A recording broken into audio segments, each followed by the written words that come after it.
नमस्कार दोस्तों, स्वागत है आप सबका एक बार फिर से। दोस्तों, इंटरनेशनल डिफेंस अपडेट में क्या कुछ रहा है इस हफ्ते, तो चलिए एक एक करके हम जान लेते हैं। सबसे पहले अपडेट की बात करते हैं तो वो अमेरिका, जापान और यूके को लेकर आ रही है। दरअसल अमेरिकी रक्षा विभाग ने इस बात की घोषणा की है कि उन्होंने यूनाइटेड किंगडम यानी कि यूके को 395 AGM-1142 हेलफायर मिसाइलें, वो भी विदेशी सैन्य बिक्री के तहत देने का वादा किया है। वहीं 32 AIM-120C8 advance medium range air to air missile यानी कि AMRAAM को भी मंजूरी दी है, वो भी जापान के लिए। जापान की सरकार ने 32 AIM-120C8 advance medium range air to air missile और 1 AIM-120C8 AMRAAM guidance sections, spare parts, contract engineering, technical और लॉजिस्टिक सर्विसेज और अन्य में अपनी रुचि भी दिखाई। आपको बता दें कि इस पूरे कॉन्ट्रैक्ट में करीबन $63 मिलियन की लागत आएगी और इसका मुख्य ठेकेदार रेथियन मिसाइल सिस्टम है। AIM-120C लगभग 100 किलोमीटर की ऑपरेशनल क्षमता की है, जिसमें solid fuel rocket motor system के साथ चलने वाले मैक 4 की गति है। AIM मिसाइल के अलग अलग वर्जन्स दुनिया के 35 से अधिक देशों की सेना इस्तेमाल करती है। यूनाइटेड किंगडम की सरकार ने 395 AGM-114R2 हेलफायर मिसाइल खरीदने में भी दिलचस्पी दिखाई है। इसके अलावा तकनीकी सहायता, पब्लिकेशंस, इंटीग्रेशन सपोर्ट और साथ ही अन्य related elements of logistics and program support जैसे कुछ प्रमुख सौदे भी हैं और इसका प्रमुख ठेकेदार होगा लॉकहीड मार्टिन कॉर्पोरेशन, जिसके साथ $46 मिलियन का ये सौदा किया जाएगा। वहीं बात करें हेलफायर मिसाइल AGM की, तो आपको बता दें कि अलग अलग टाइप के ये वॉरहेड ले जा सकती है, जैसे high explosive anti tank, tandem anti armour blast, fragmentation extra आदि। हेलफायर की रेंज करीबन 500 मीटर से 11 किलोमीटर तक है।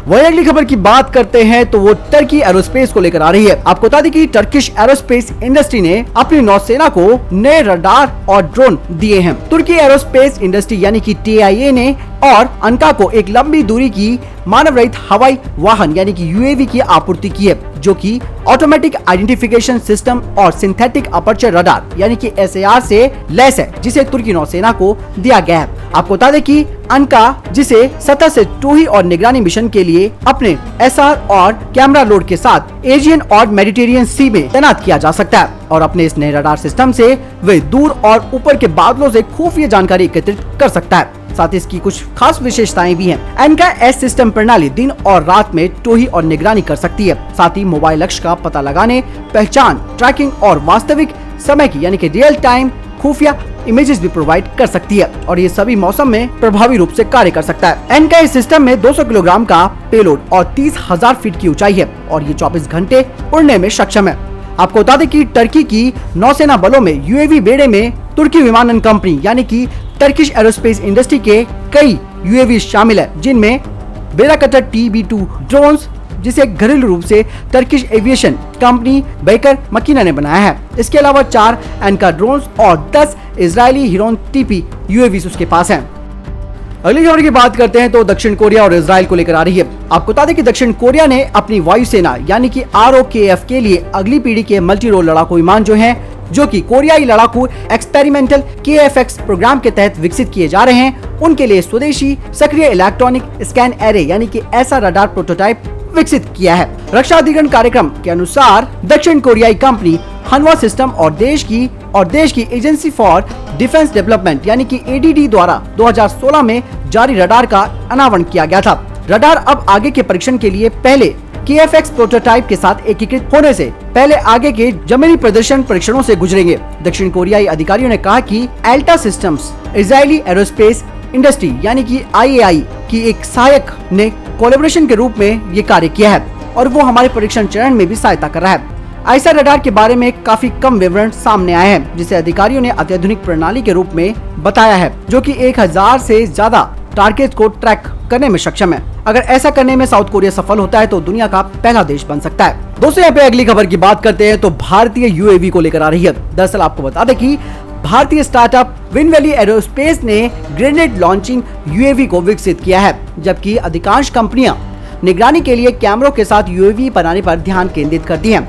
ये मेड इन इंडिया UAV, जिसे वीरो कहा जाता है, ये रिमोटली पायलट है, जो कि इक्विप्ड है 38 mm ग्रेनेड से और हवाई फायरिंग करने में भी सक्षम है। UAV में 2 कैमरे हैं जो ऑपरेटर को निगरानी रखने और लक्ष्य का पता लगाने की अनुमति देते हैं। ये 0 डिग्री से नीचे से +40 डिग्री में काम कर सकता है। UAV को अत्यधिक और उच्च ऊंचाई वाली परिस्थितियों में इस्तेमाल करने के लिए डिजाइन किया गया है। अगर बात करें इसके फायर पावर की तो आपको बता दें कि इस यूएवी का जो एडवांस वर्जन है वो घातक 40 mm ग्रेनेड फायरिंग की क्षमता के साथ और भी अधिक मारक क्षमता के साथ आएगा। एक अन्य संस्करण हाई एक्सप्लोजिव आईईडीज ले जाने में सक्षम है। इसके अलावा ये गोला बारूद और भोजन आदि को भी ले जा सकता है। आपको बता दें कि 40 mm का हाई एक्सप्लोजिव ग्रेनेड लॉन्चर है ये UAV. 10 kilometre secure control link है, safe and quick remote deployment है, 40 मिनट की इसकी इंड्योरेंस टाइम है, विंड स्टेज 6 और वाटर रेजिस्टेंस है। इसके अलावा 40 mm HE, HEDP, HEAP आदि ग्रेनेड से लैस है। इसका इस्तेमाल जीवन रक्षक दवाओं या फिर फर्स्ट एड किट्स को पहुंचाने के लिए भी किया जा सकता है। आपको बता दें कि भारत की स्पेशल फोर्सेस यूनिट इक्विप्ड होंगी इस तरीके के यूएवी से। दूसरे पे अगली खबर सिंगापुर और इजराइल को लेकर आ रही है। सिंगापुर टेक्नोलॉजी इंजीनियरिंग लिमिटेड ने 5वीं पीढ़ी के एंटीशिप मिसाइल के विकास के लिए एक ज्वाइंट वेंचर के रूप में इजरायली एरोस्पेस इंडस्ट्री यानी कि IAA के साथ एक समझौते पर हस्ताक्षर किए हैं। आपको बता दें कि सिंगापुर टेक्नोलॉजी इंजीनियरिंग और IAI प्रत्येक ज्वाइंट वेंचर का 50% हिस्सा रखेंगे और इस ज्वाइंट वेंचर का नाम Proteus advance system private limited होगा और ये 5th जनरेशन की एंटीशिप मिसाइल यानी कि ब्लू स्पेयर जिसे कहा जाता है उसको नौसेना के लिए उन्नत किया जाएगा। ज्वाइंट वेंचर के सूत्रों ने कहा कि ब्लू स्पीयर 5G ASM है जो कि आने वाले वर्षों में आधुनिक नौसेना क्षेत्र की चुनौतियों के लिए एक उन्नत और नोवल अप्रोच है। इस समझौते के आधार पर सिंगापुर टेक्नोलॉजी इंजीनियरिंग प्रमुख मोटर और वारहेड जैसे प्रमुख उपप्रणालियों के यानी कि सब सिस्टम के डिजाइन, विकास और उत्पादन में शामिल होगा। दक्षिण पूर्व एशियाई क्षेत्र में विशेष रूप से सिंगापुर पनडुब्बियां और नौसेना जहाजों के लिए तेजी से बढ़ते बाजार के रूप में माना जाता है। ज्वाइंट वेंचर इस क्षमता को और ज्यादा एडवांस बना देगा। सिंगापुर और इजराइल दोनों ने अमेरिका पर भरोसा करते हुए अपने नौसैनिक जहाजों को बांटने के लिए RGM-84C हार्पून मिसाइल भी बनाई है। इजराइल ने अपने कुछ जहाजों को गैब्रियल 5 मिसाइल के उन्नत संस्करण से लैस किया है। इजराइल की एंटीशिप मिसाइलों ने भी Helina class fast attack missile boat में इन्हें स्थापित किया है और इसके सफलतापूर्वक परीक्षण भी कर दिए हैं।